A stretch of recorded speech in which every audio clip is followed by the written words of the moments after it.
జయ శ్రీమన్నారాయణ. నేను మీ icon astrologer Gattupalli Suresh Babu.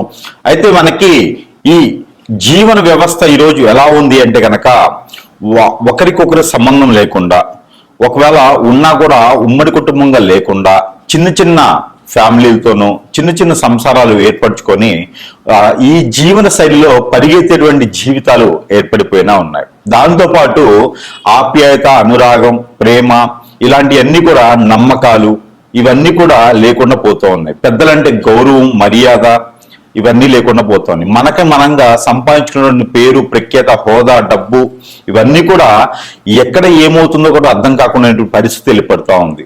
దానితో పాటు మరొకటి ఏంటంటే, ఇప్పుడు ఏం చెప్పాలనుకున్నాం అనేది చూద్దాం. అయితే అసలు మరొకటి ఏంటంటే కనుక, వీటన్నిటితో పాటు ఈ రోజున ఉన్నటువంటి ఏదైతే బంధం, బాంధవ్యం, అనురాగం, ఆప్యాయత, దాంతో పాటు భార్య, భర్త ఇవన్నీ కూడా ఉన్నాయి. వీటిలో ఎంత విలువ ఉన్నది. ఒకప్పుడు మనకి పెళ్లి అనగానే 7 జన్మలు ఉండాలి అని చెప్పేసి అని సంబంధాలు చూసి, ఆ సంబంధాలు ఎన్నో రకాల సంబంధాలు చూసేసి మన అబ్బాయికి ఏదైతే సంబంధం కుదిరితే బాగుంటుంది, మన అమ్మాయికి ఏ సంబంధం కుదిరితే బాగుంటుంది. దీంట్లో మొదటిగా వారు అడిగేది ఏంటంటే 7 తరాలు చూస్తారు. వెనక 7 తరాలు, ముందు 7 తరాలు చూసేటువంటి జీవితం కొనసాగుతూ ఉంటుంది. అమ్మాయి తరపున బాగుందా, వారి ఫ్యామిలీ అంతా కూడా అన్యోన్యంగా, ఉన్నతంగా, భార్యలతో పాటు భర్తలు, భర్తలతో పాటు భార్యలు ఉన్నారా, ఇంట్లో ఏమైనా గయ్యాలీలు ఉన్నారా, ఏమైనా ఇబ్బంది పెట్టేవారు ఉన్నారా, ఇన్ని రకాలు చూస్తున్నారు. అబ్బాయి తరఫున కూడా వీరి వంశం వృద్ధి అవుతుందా, ఎలాంటి ఇబ్బందులు ఏమైనా కలుగుతున్నాయా, పిల్లలు బాగా సంతానం కలుగుతుందా, వీరి జీన్స్ అంతా కూడా ఎవరైనా 2-3 పెళ్లిళ్ళు చేసుకొని ఉన్నారా, ఎవరైనా దేశాల మీద పోయి ఉన్నారా, ఇవన్నీ కూడా ఆరా తీసుకొని 7 తరాల ముందు 7 తరాల వెనక్కి కూడా మనం చూసుకొని ఆ ఒక విధంగా పెళ్లి చేసే సాంప్రదాయం మనకి పూర్వకాలంలో ఉండేది. ఆ తర్వాత అది జనానికి బోరేసిందా, లేకపోతే కొత్తదనం కావాలనుకుంటున్నారో కానీ బంధాలు మార్పులు అనేది, బాంధవ్యాల్లో మార్పులు అనేది, ఒక బంధం ఏర్పడింది, ఎవరో తెలియని అమ్మాయి మన ఇంటికి వచ్చింది, ఎవరో తెలియని వ్యక్తి మన ఇంటికి వచ్చారు అంటే వారి యొక్క విలువ అనేది ఈ రోజుల్లో లేకుండా పోయింది. దానికి ముఖ్యమైనటువంటి కారణం ఏమిటంటే డబ్బు, వ్యామోహం, అతిదృష్టి, అనావృష్టి, అంటే కోరికలు. అంటే ఇప్పుడు పేరెంట్స్ కావచ్చు, పిల్లలకు కావచ్చు, వారు చదివినటువంటి చదువులకి తగ్గోడు రావాలని, ఇంకా మా అమ్మాయి చిన్నది, మా అబ్బాయి చిన్నదని, ఇలాగా ఆస్తులు బాగా ఉండాలని, టుంగుటియాల్లో ఊపాలని, అలాగా ఇంకా విదేశాల్లో స్థిరంగా ఉండాలి అని, ఇలాగ వారికి ఒక్కొక్క రకమైనటువంటి కోరికల వలన ఈ పిల్లల్లోనూ ఉన్నటువంటి అన్ని కోరికలు అణచడం అనేది పెద్దల సమస్య అయితే, కొంతమందిలో ఉండలేక ఈ పిల్లలు కూడా ఎవరైనా బాగుండి పిల్లలకి తెలియదు కాబట్టి కళ్ళకి నచ్చిన వారిని చేసుకోవటమా, మోహించడమా, లేకుంటే గనక ప్రేమించడమా చేసి పెళ్లిళ్ళు చేసుకునే విధానానికి మన జీవన శైలి మొదలైంది. దాని తర్వాత లివింగ్ రిలేషన్, అంటే ఒక బంధము, బాంధవ్యం లేకుండా లివింగ్ రిలేషన్ లాంటివి మొదలైనవి. ఇక రానున్న కాలంలో ఎలాంటి వైపరీత్యాలకి దారి తీస్తుందో కానీ తెలియదు. అంటే మనకి ఎక్కడైతే ప్రకృతికి వైపరీత్యాలు ఉంటాయో అదే రకమైన వైపరీత్యాలు బంధాలు, బాంధవ్యాల్లో కూడా కొనసాగుతూ ఉన్నాయి. ఇక కొన్ని రాష్ట్రాల్లో చూస్తే అసలు విలువలు, వాల్యూస్ కూడా లేకుండా పోతా ఉన్నాయి. మన తెలుగు రాష్ట్రాల వీరి సైతం కూడా ఏంటంటే పిల్లలకి కోరికలు, ఆశలు ఎక్కువైపోవడం వలన, వారిలో ఈ యొక్క చైతన్యం ఎక్కువ వచ్చిందని అనుకుంటాం వలన, వారికి తెలియంది ఏమి లేదు అనుకోవడం వలన, పెద్దల యొక్క అనురాగం, ఆప్యాయతకి దూరం అవడం వలన, అలానే పెద్దలు చెప్పే మాట వినకపోవటం వలన, వీరే గొప్ప అని అనుకోవటం, ఎవరి మాట వినకపోవటం వలన ఇలాంటి తప్పుదాయాలు కొన్ని అయితే కొనసాగుతూ ఉన్నాయి. దాంట్లో ముఖ్యంగా రెండో పెళ్లి, అంటే అసలు రెండో పెళ్లి అని చెప్పడానికి కూడా లేదు. కాకపోతే మొదటగా ఏర్పడినటువంటి జన్మించిన తర్వాత మొదటిగా వేరే ఒక సంబంధం ఏర్పడి తోడుగా ఉండేసి, అండగా ఉండేసి, ఎవరైతే ఉంటారని చెప్పి ప్రమాణ పూర్తిగా చేసుకునే వాటి పెళ్లి అనేది బాంధవ్యతతో కలుపుతుందో అది వదిలేసి ఇప్పుడు లివింగ్ రిలేషన్, రెండో సంబంధాలు, మూడో సంబంధాలని లేకుండా ఇంకా విచ్చలవిడితనంతో ఏర్పడేసి ఆడవారికి, మగవారికి సందేశ దూరంలో కూడా లేకుండా ఎవరు దొరికితే వారితో సంబంధాలు ఏర్పంచుకొని వాల్యూస్ అనేది రోడ్డు మీద పెట్టేసి వీరికి ఈ రోజు గడిచిపోయిందా, చాలు అనే పరిస్థితులకు ఏర్పడినటువంటి కాలం కూడా మనకి కొంతగానో ఉన్నది. ఇవైతే దాని గురించి ఒకసారి మనం చూసినట్టయితే కనుక దాంట్లో మనం మొదటి పెళ్లి అనేది చేసుకున్న తర్వాత ఆ ఒక వైపరీత్యాలు వచ్చి భార్యలో తప్ప, భర్తలో తప్ప, పెద్దలో తప్ప, పిల్లలో తప్ప జరిగిపోవడం వలన దాని తర్వాత ఏర్పడేటువంటి సంబంధాలని రెండనే అంటాం మన దౌర్భాగ్యానికి. ఆ తర్వాత ఎన్నున్నా మనం రెండు కింద భాగిస్తాల్సి వస్తుంది, ఎందుకంటే మొదటిది చెడిపోద్ది కాబట్టి. అలానే ఎవరి జాతకంలోనైనా అసలు రెండో పెళ్లి అనే దానికి ఎలా ఏర్పడుతుంది, కొంత చైతన్యం రావడం కోసమైనా మనం ఒక్కసారి పరిశీలిద్దాం. దీంట్లో ముఖ్యంగా అసలు రెండో పెళ్లి అనేది ఎలాంటి జాతకులకి, రెండో పెళ్లి అనేది ఏ జాతకంలో ఎలాంటి నక్షత్రము, ఎలాంటి గ్రహము ఏ స్థానంలో ఉండడం వల్ల రెండో పెళ్లి వ్యామోహం కానీ, రెండో పెళ్లి అవకాశం కానీ, రెండో పెళ్లి చేసుకునేటువంటి విధానం కానీ కనిపెడుతుంది. అసలు రెండో పెళ్లి లేకుండా రిలేషన్షిప్ ఏమైనా ఉన్నాయా, ఎలా కనిపెట్టవచ్చు, ఎలా గమనించవచ్చు, వీరిని మనం ఎలా పసిగట్టొచ్చు, ఎలా అరికట్టొచ్చు, దీనికి పరిష్కార మార్గం ఏంది ఒకసారి మనం గమనిస్తే గనక ఆ విషయంగా మనం రాసుల పరంగా ఇప్పుడు ద్వాదశ రాసుల్లో ఏ రాశి వారికి ఎలా ఎలా స్థానాల్లో ఉంటే రెండో పెళ్లి జరుగుతుంది, వారికి విజ్ఞాన నిమిజ్ఞాలు ఏంటి, వారి యొక్క పరిహార మార్గాలు ఏంటి, ఇవి ఒకసారి మనం పరిశీలిద్దాం. ద్వాదశ రాశుల్లో ఒకటి మీనరాశి. ఈ మీనరాశి వారికి స్వతహగా వీరు సెన్సిటివ్, వీరికి లవ్ ఫెయిల్యూర్. వాస్తవంగా చెప్పాలంటే వీరు లవ్ ఫెయిల్యూర్ అండి. ఎవరినైతే లవ్ చేస్తారో వారు దూరమైపోతా ఉంటారు. వారు అంటే మొదటిగా వీరు ఏం చేస్తారంటే వీరు ప్రపోజ్ చేయరు. ఒకవేళ వీరి ప్రేమను పంచడానికి ప్రపోజ్ చేసినారా అంటే వీరికి వదలరు. కానీ వీరి మనసుకి గాయం పరిచి ఎదుటి వాళ్ళు వెళ్ళిపోతూ ఉంటారు. వీరి సెన్సిటివ్ తత్వం, వీరి ప్రేమానురాగాలు, ఆప్యాయతలు ఎదుటి వారికి అంతగా వారికి బాధ్యతను పెంచుతాయి కాబట్టి వారికి భయం వేస్తుంది. కాబట్టి అందుకని వీరు లవ్ ఫెయిల్యూర్. ఒకవేళ ఏదైనా వీరికి దశలు మొదలయ్యే పెళ్లి అయిందా అంటే ఎలా పెళ్లి అవుతుంది వీరికండి, ఏదైనా అన్ఎక్స్పెక్టెడ్ గానే అవ్వాలి, అప్పటికప్పుడే సంబంధం కుదురుతుంది, అప్పటికప్పుడే పెళ్లి చేస్తారు. ఈ పెద్దవాళ్ళందరూ వస్తారు, కూడబోకుంటారు, కుమ్మబోకుంటారు, ఆ అబ్బాయి బాగున్నాడు, అమ్మాయి బాగుంది, జాబ్ బాగుంది అని చెప్పేసి సరే ఆ వారం 10 రోజుల్లోనే పెళ్లి చేసేస్తారు. అదే మీనరాశి వారి జీవితం. పెళ్ళైన తర్వాత ఏముంటుంది, ఇంకా పిల్లలు పుడతారు, జీవితం అలా కొనసాగుతూ ఉంటుంది. అయిన తర్వాత కొన్ని వ్యత్యాసాలు వస్తాయి, భార్యాభర్తల్లోనూ గొడవలు అవుతాయి, కానీ బయటపడరు మాక్సిమం మీనరాశి వారు. అలానే సర్దుకుపోతూ ఉంటారు. కానీ ఇంకా ముదిరిపోయేసి టార్చర్ చేసేటువంటి భర్తలు, టార్చర్ చేసే భార్యలు ఉంటే ఆటోమేటిక్ గా బయటపడాలి కదా, వెళ్ళిపోవాలి. అయితే అలాంటి సందర్భాలు ఎప్పుడు వస్తాయంటే వీరికి సరిగా పెళ్లి గడియలు రాకుండా ఉండగా పెళ్లి చేయటం, వీరికి కంపాటబిలిటీ సరిగా లేకుండా పేరెంట్స్ ఆలోచించకుండా అవి వచ్చేటువంటి అల్లుడు చాలా ఆస్తిపరుడు, మంచి జాబ్ ఉంది అని చెప్పి చేయడం, లేదంటే వచ్చేటువంటి భార్యలో మంచి నేర్పుడు తత్వం ఉంది, ఆ అబ్బాయికి సరిగా సరిపోతే డబ్బులు ఉన్నాయి, మంచి కట్నాలు ఇస్తారు, విదేశాలు సెటిల్ అయ్యారు, ఆ అమ్మాయిని చేసుకోవడం వల్ల నా జీవితం తనకనైపోకుండా బాగుంటుంది అనేటువంటి తత్వంతో ఉంటారు. అవి అతి కోరికలు అంటారు. అలాంటి కోరికలు ఉండడం వల్ల పెళ్లి చేస్తారు. అవేమో కలకాలం నిలబడవు. ఆ నిలబడిన అటువంటి పెళ్లిళ్ళు ఏవైనా ఉంటే అవి పటాపంచలైపోతాయి అన్నట్టు అనమాట. అందువలన ఈ గ్రహాలు సానుకూలంగా ఉండేలా ఉండాలంటే వీటికి పెళ్లి గడియలు సరిగా వచ్చినప్పుడు పెళ్లి చేయాలి. అలాంటి ఎట్లు చేయాలంటే కనుక రవి గాని, శుక్రుడు గాని, కుజుడు, రాహువు ఈ దశలు ఉన్నాయా చూసుకోవాలి, ఈ అంతర్దశలనే చూసుకోవాలి. 2, 6, 9 స్థానాల్లో 7వ స్థానం, 6వ స్థానంలో కూడా రవి, శుక్రుడు లేదా ఏ స్థానాల్లో చూపన్నా ఉండాలి. వారు 4వ స్థానంలో ఉంటే 6వ స్థానంలో చూపు ఉంటుంది. అలాగే మీరు రాహు, కేతుల 6వ స్థానంలో ఉండి చూపు ఉందా చూసుకోవాలి. దశలో కాకుండా గోచార ప్రకారంగా గనక మనకి 4వ స్థానంలో గురువు కానీ, 6వ స్థానంలో శుక్రుడు గాని, 6వ స్థానంలో గురువు, 4వ స్థానంలో శుక్రుడు గాని, 9వ స్థానంలో రాహు, కేతువులు గాని ఎవరైనా ఉన్నారా గోచార ప్రకారంగా, 9వ స్థానంలో బుధుడు, గురువులు ఎవరైనా ఉన్నారా, వారి యొక్క చూపు 6వ స్థానం, 4, 7వ స్థానంలో ఉంటుంది. కాబట్టి గోచార ప్రకారంగా చూసినప్పుడు మీకు 19 సంవత్సరాల నుంచి 25 సంవత్సరాల లోపు ఖచ్చితంగా పెళ్ళైపోతుంది. ఇది 1 సిట్టింగ్ లో పెళ్ళైపోతున్నాం. 1 సిట్టింగ్ లో సెటిల్మెంట్ అంటారు కదా, అలానే 1 సిట్టింగ్ లో అన్ఎక్స్పెక్టెడ్ గా మ్యారేజెస్ అయ్యి చాలా వరకు కనిపిస్తా ఉంది.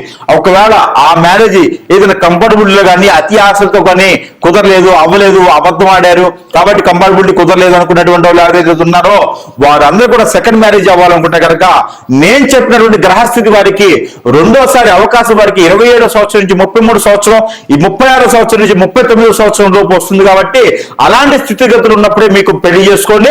అప్పుడే మీకు కలిసి వచ్చేటువంటి అదృష్టం, అవకాశాలు మీకు మెండుగా ఉంటాయి. అలా కాదు గురువు గారు ఒకసారి పెళ్ళైన తర్వాత నేను అసలుకే సెన్సిటివ్ గా ఉంటాను కాబట్టి అన్ని ఆలోచిస్తాను కాబట్టి నాకు ఆ భర్తే కావాలి, ఆ భార్య కావాలి, పిల్లల్ని జాగ్రత్తగా పోషించుకుంటాం, మేము ఉమ్మడి కుటుంబంగా ఉంటాము, నేను అలాంటి తప్పులు చేయను, నాకు ఆ భర్తే కావాలి, ఆ భార్య కావాలనుకున్న వారు ఎవరైనా ఉన్నారా? ఖచ్చితంగా నేను ఇప్పుడు చెప్పిన పరిహారాలు మీరు చేసుకోండి, అదృష్టవంతులు అవ్వండి. ఇంకా అవి కూడా కావట్లేదు, ఇవి కూడా కావట్లేదు, ఎక్కడేసిన కూడా అక్కడే ఉంటుంది, మాకు అసలు సంబంధమే కుదరట్లేదు, మా అమ్మాయికి ఒకసారి పెళ్లి అవ్వలేదు, మా అబ్బాయికి ఒకసారి కూడా పెళ్లి అవ్వలేదు, అసలు ఏంది లోపం ఎక్కడ కుదురుతుందంటే కనుక మీలో ఏదన్నా కాలసర్ప దోషం, నాగదోషం, కుజదోషం లాంటివి ఉన్నాయా, లేదు అంటే కనుక కలత్ర దోషం లాంటివి ఉన్నాయా, లేదంటే పూర్వీక శాపం, పూర్వీక దోషం కూడా కొంతమందికి ఉంటుంది. అవన్నీ కూడా ఈ యొక్క దోషాలు ఉన్నాయా చూయించుకోవాలి. అవన్నీ చూడాలంటే కూడా ఇంకా అవి కూడా తీర్చుకొని ఇంకా రావట్లేదయ్యా అనుకుంటే కనుక ఖచ్చితంగా మీకు ఏదన్నా మీ సోయభిలాషులు, మీకు దగ్గర వాళ్ళు, మీ బంధువులను, మీ ఫ్రెండ్స్ లోనూ ఎవరైనా ఉండేసి, మీ ఎఫ్ఐఆర్స్ పెట్టుకున్న పర్సన్ ఎవరైనా ఉండేసి మీకు ఏదైనా చెడు ప్రయత్నం చేసి ఉండొచ్చు. మీరు ఎదగకూడదు, పెళ్లి కూడా చేసుకోకూడదు, ఒంటరిగా ఉండిపోవాలని చెప్పేసి ఏదైనా ప్రయత్నం చేసి ఉండొచ్చు. అది కూడా మీరు గమనించుకోవాలి. ఇవన్నీ కూడా మీరు మీకు మీరుగా గమనించుకోలేరు. ఎక్కడైనా సమీపంలో ఉన్నటువంటి గురువు గారి దగ్గరికి వెళ్తే వారు మీకు సమీపంలో ఉన్నటువంటి గురువు గారి దగ్గరికి వెళ్తే అప్పుడు మీకు ఆయన మీకు వచ్చినటువంటి డౌట్లు ఏమున్నాయో మీ జాతకం చూసి, మీ మీ యొక్క ఫేస్ చూసేసి అప్పుడు చెప్పేదానికి అవకాశాలు ఉన్నాయి. మీకు ఉన్నటువంటి అన్ని కూడా పరిహార మార్గాలు చూపించేటువంటి అదృష్టం ఉంటుంది కాబట్టి ఆ మేర ప్రయత్నం చేయండి. అలానే కాకుండా ఈ చివరి ఇప్పుడు చెప్పేటువంటి పరిహారాలను మీరు పాటించినట్టయితే దూరమైన భక్త, దూరమైన భార్య, దూరమైన పిల్లలు కూడా మీకు సమీప దూరంకి వచ్చేదానికి అవకాశాలు మెండుగా ఉన్నాయి కాబట్టి ఈ విధమైన పరిహారాలు చేసుకొని అదృష్టవంతులు అవ్వచ్చు. అయితే మనకి ఏదైతే పరిహారాలు ఉన్నాయో ఈ రాశి వారు కనుక ఈ పరిహారం చేసుకున్నట్లయితే ఖచ్చితంగా ఏదైతే భర్త దూరమవుతున్నాడు అనేటువంటి భారం తగ్గేటువంటి దానికి సపోర్ట్ ఉంటుంది. అలానే భార్య దూరం అవుతుంది, పిల్లలు ఒంటరైపోతున్నారు అనుకున్న వారికి అయితే ఖచ్చితంగా ఈ పరిహారం పనికొస్తుంది అనేది నేను అనుకుంటున్నాను. అయితే ఏం చేయాలంటే కనుక మీ భార్యది కావచ్చు, భర్తది కావచ్చు, పేరు సపోజ్ ఎంతైతే పేరు ఉంటుందో దాన్ని ఇంగ్లీష్ లెటర్స్ లో మీరు చూసుకోండి. సపోజ్ ఒక పేరు ఉందనుకోండి, మాధవి ఉందనుకోండి, ఇంగ్లీష్ లెటర్ లో తీసుకోండి, MA. అలా తీసుకున్నటువంటి పేరు ఏదైతే ఉందో మీకు తామర గింజలు దొరుకుతాయి, ఈ లోటస్ సీడ్ అంటారు. ఈ తామర గింజలు తెచ్చుకొని మీ వైఫ్ పేరులో ఎన్నైతే లెటర్స్ ఉన్నాయో, లేదా మీ ఒక హస్బెండ్ పేరులో ఎన్నైతే లెటర్స్ ఉన్నాయో ఆ లెటర్స్ కి 7 గింజలు ఎక్స్ట్రా కావాలి, 7 సీడ్స్ ఎక్స్ట్రా కావాలి. ఆ తీసుకున్నటువంటి దాంట్లో మీరు 11 డేస్ అంటే డే 1 నుంచి 11 డేస్ వరకు కూడా ఈ సీడ్ మీద తనకి ఒక్కొక్క గింజ మీద ఒక్కొక్క లెటర్ రాయండి. రాసేసి దాంట్లో ఆముదమో, కిరోసినో, పెట్రోలో, డీజిలో, లేకపోతే గనక నువ్వుల నూనె, కోకోనట్ ఆయిల్ వీటిల్లో తడపండి, ఒక పేపర్లో పెట్టి తడిపేసేయండి. ఇది మీరు ఇంట్లో చేస్తే ఈ చేతికి మట్టి అంటుకుంటుంది, అంటే చేతికి ఈ పొగ గాని మంట గాని అంటుకుంటుంది. ఎక్కడైనా దూరంగా చేసే ప్రయత్నం చేయండి. ఇంట్లో ఇవి ఏం చేయాలంటే ఒక్కొక్క లెటర్ మీద ఒక్కొక్క పేరు రాసిన తర్వాత అవన్నీ కూడా ఒక 7 గింజలు ఎక్స్ట్రా తీసుకొని ఒక పార్సల్ చేసి దాంట్లో ఈ ఆయిల్ వేసి కనుక కాల్చి వేయండి. ఇది ఉదయం సాయంత్రం సమయంలో చేయొచ్చు. రోజుకొక్కసారి చేసినా కూడా తను వేరే వాళ్ళకెళ్ళి చూడకుండా, తను వేరే లైఫ్ కి వెళ్లకుండా, తను వేరే పెళ్లి వేరే స్త్రీ వైపు చూడకుండా కూడా మీకు సానుకూలమైనటువంటి వాతావరణం కనబడుతుంది.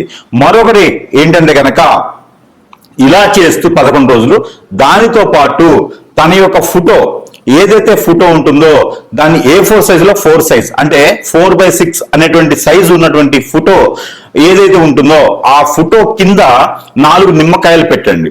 ఒక్కొక్క మూలన ఒక్కొక్క నిమ్మకాయ పెట్టాలి. స్త్రీ అయినా పురుషుడైనా, భార్య అయినా భర్త అయినా, ఎవరైతే దూరం అయితే తట్టుకోలేకపోతున్నారో వారు చేయవచ్చు. అయితే ఈ యొక్క 4 నిమ్మకాయలు అనేది ఫోటో కింద పెట్టాలి. ఆ ఫోటో పై వైపున గుండు సూది గుచ్చాలి. ఎలాగా? ఫోటోకి నిమ్మకాయకి మధ్యన పైన గుండు సూది గుచ్చాలి. మన మంచానికి కోళ్ళులాగా ఉండేటువంటిది నిమ్మకాయలు, పైన ఉండేటువంటిది మంచము. తర్వాత ఫోటోకి అలా గుచ్చితే సీలలాగా గుండు సూది గుచ్చండి. ఆ గుచ్చిన దానిపైన పసుపు, గంధము, కుంకుమ ఈ 3 కూడా కలగలపండి. కలగలిపి దాంట్లో పొడి చున్నం అని దొరుకుతుంది, ఆ చున్నం కూడా దాంట్లో కలపండి. కలిపిన తర్వాత మీకు అత్తిపత్తి ఆకు అని ఉంటది, లేదా టచ్ మీ నాట్ అంటారు. ఆ ఆకు పౌడర్ కూడా కలపాలి. ఆ మిశ్రమం అంటే ఒక్కొక్క టీ స్పూన్ కలుపుకోండి. కలుపుకున్న తర్వాత మీకు ఒక చిన్న మంత్రం ఉంటుంది, అది ఎవరికి వాళ్ళకి చెప్పేదానికి కాదు, స్క్రోలింగ్ మీద కనిపించే నెంబర్కి ఫోన్ చేస్తే ఆ నెంబర్ అనేది చెప్తాము, ఆ మంత్రం అనేది చెప్పడానికి ఉంటుంది. అయితే ఈ యొక్క ఫోటో మీద ప్రతిరోజు కూడా ఏ రూమ్లో అయినా ఏ గదిలో చేసుకోవచ్చు, వాష్రూమ్ తప్పితే. మనం పనుకునే పోయే ముందు నేను ఇచ్చేటువంటి మంత్రాన్ని ఒక 713 సార్లు 719 సార్లు మీ పేరుని బట్టి చదవడం అనేది ఉంటుంది. ఆ మంత్రం చదివిన తర్వాత నేను చెప్పినటువంటి ఇంగ్రీడియంట్స్ కలిపినటువంటి పౌడర్ ని ఆ ఫోటో మీద చల్లాలి 21 రోజున. ఇలా చేసినట్టయితే కనుక భర్త దూరమైన వారు దగ్గరికి రావడం, ఆ ఉన్నటువంటి రిలేషన్స్ కావచ్చు, సెకండ్ మ్యారేజ్ థర్డ్ మ్యారేజెస్ కావచ్చు, ఇవన్నీ కూడా వెళ్ళిపోయేసి దగ్గర అవ్వడం. భార్య ఏదైనా వేరే చెప్పు చెప్పులోకి వెళ్ళిపోయినా, వేరే మాట విని ఆశతో కోరికతో బయటికి వెళ్ళిపోయిందన్నా కూడా ఆవిడ కూడా మీకు తిరిగి మళ్ళీ వచ్చేదానికైతే అవకాశం ఉంటుంది. ఖచ్చితంగా ఈ పరిహారం చేసి చూడండి. మరొక పరిహారం, అలానే భార్యాభర్తలు దూరమైనంత వలన మీకు చిన్న చిన్న పరిహారాలతో కూడా వారు దగ్గరయ్యేదానికి అవకాశాలు. అలానే భార్య అయిన భర్త అయిన రెండో పెళ్లి వైపు వెళ్లకుండా ఏ బాధ వచ్చినా ఏ బంధం వచ్చినా కట్టుబడి బాధ్యత ప్రకారంగా ఉండేలాగా ఉండాలి అనుకుంటే గనక ఖచ్చితంగా ఈ యొక్క పరిహారం చేసినట్టయితే ఖచ్చితంగా మీకు అదృష్టం అనేది ఉండొచ్చు. అది ఏమిటంటే కనుక మనకి కాటన్ సీడ్ అంటారు, పత్తి గింజలు. ఈ పత్తి గింజలు ఏవైతే ఉన్నాయో తన పేరుని తలుచుకుంటూ నాకు నా భర్త రావాలి, నాకు నా భార్య నాకు దగ్గర అవ్వాలి అని తలుచుకుంటూ ఎక్కడైనా సమీప దూరంలో గురువు గారు ఉంటే సంప్రదించండి. వారు ఏదైనా పరిహారం చేస్తే చేయండి. లేదు అంటే కనుక ఈ రకమైనటువంటి పరిహారం ఖచ్చితంగా చేసుకుంటే మీకు 41 రోజుల్లో ఫలితం అయితే లభిస్తుంది. 41 రోజులు చేసిన తర్వాత ఫలితం రాలేదు అంటే గనక ఖచ్చితంగా వస్తుంది. మరో 15 రోజులు ఆగండి. 41 రోజు చేస్తే సరిపోతుంది. మనము ఒక అమ్మవారికి కానీ స్వామివారికి కానీ దీక్ష చేస్తే కూడా ఖచ్చితంగా దాని ప్రతిఫలం ఎన్నో సంవత్సరాలు పడుతుంది. కానీ మనసు మైండ్ మారినట్టు తర్వాత భార్య అయిన భర్త అయినా దూరం అయ్యారు అంటే అది ఇంకొక చెంతకి చేరుతున్నారని అర్థం. ఆ చెంత నుంచి మళ్ళీ మన వైపు రావాలి అంటే గనక మనలో ఉన్నటువంటి లోపాలు ఏమున్నాయో అవన్నీ కూడా మారేటువంటి ప్రయత్నం చేయాలి మొట్టమొదటిసారిగా. రెండోది, మనం ఏదైతే కాటన్ సీడ్ అంటే పత్తి గింజలు ఏవైతే ఉంటాయో ఈ పత్తి గింజలు తీసుకొని రోజుకి ఒక 11 చొప్పున చేతిలో పెట్టుకొని ఏదైతే మీ హస్బెండ్ కావచ్చు వైఫ్ కావచ్చు పేరుందో అంటే వెళ్ళిపోయినటువంటి వారి పేరు తీసుకొని 236 సార్లు పఠనం చేయండి. నా వైఫ్ నా దగ్గరికి రావాలి, మా వైఫ్ పేరు ఇది, మా దగ్గరికి రావాలని చెప్పేసి పఠనం చేసుకొని ఆ పత్తి గింజల్ని మీరు ఒక పేపర్ లో కట్టేసి కాల్చి వేసేసేయండి. ఏ రోజుకి ఆ రోజు ఈ పని చేయాలి. మరొకటి, తెల్ల ఆవాలు అని దొరుకుతాయి. ఈ తెల్ల ఆవాలు గసగసాలు అవొక 1 టీ స్పూను ఇవొక టీ స్పూను తీసుకొని మీరు మీ చుట్టూతా దిష్టి తీసేసుకొని ఆ దిష్టి తీసుకుని చేతిలో పెట్టుకున్న తర్వాత నా వైపు నా దగ్గరికి రావాలి, నేను చేసిన తప్పులే ఉంటే క్షమించాలి, నేను మళ్ళీ అలాంటివి చెయ్యను అని చెప్పేసి అని మనస్ఫూర్తిగా మీ కులదైవానికి ఇష్టదైవానికి కొలుచుకొని కనుక మీరు ఏదైనా మీకు నచ్చినటువంటి అమ్మవారికి స్వామివారికి ముడుపు మొక్కుబడి చేసుకొని కనుక మీరు ఈ ఆవాల్ని ఈ యొక్క గసగసాల్ని పెనం ఉంటుంది కదా ఇంట్లోను, ఆ పెంక మీద లైట్ గా ఏమి వేయకండి, ఆయిల్ లాంటి ఏమి వేయకుండా ఆ మూకుడు మీద లైట్ గా ఫ్రై చేసేసి పడివేయండి. ఇలా చేయండి. ఇలా చేస్తే ఖచ్చితంగా మీకు దూరమైనటువంటి భర్త మీకు దగ్గర వస్తారు, మీకు దూరమైనటువంటి భార్య మీకు దగ్గర వస్తుంది ఖచ్చితంగా. ఈ తర్వాత వచ్చేసి మీకు చిన్న దువ్వ ఉంటుంది, మనకి బయట దువ్వ ఉంటుంది. దువ్వ అంటే మనకి బయట మట్టిలోని జల్లెడు పెట్టినటువంటి దువ్వ మెత్తగా పౌడర్లా ఉంటుంది. అదొకటి తీసుకొచ్చుకొని మనకి చిన్నప్పుడు చదువుకున్నటువంటి పలకలు ఉంటాయి. మనకి ఒకప్పుడైతే మట్టి పలకలు ఉండేవి, ఇప్పుడు ప్లాస్టిక్ పలకలు ఉంటూ ఉన్నాయి అన్నమాట. పలక అంటే మనం రాసేటువంటి బోర్డు, అలాంటి పలక తీసుకొచ్చుకొని దానిపైన మీ యొక్క శ్రీమతి పేరు కానీ మీ యొక్క ఒక భర్త పేరు కానీ రాసుకోండి. ఎవరైతే దూరమయ్యారో వారి పేరు రాసి ఆ దువ్వ ఏదైతే ఉందో దానిపైన పోయండి. దానిపైన పోసి 3 రోజులు మీ మంచం కింద పెట్టేసేయండి, ఏదైనా కవర్లో పెట్టేసి. ఆ తర్వాత ఆ దువ్వ దాని మీద ఉంచేసి మీరు కళ్ళు మూసుకొని కళ్ళకు గంతలు కట్టుకొని ఆ దువ్వని ఊదండి. చేత్తో దువ్వను ఊదాలి.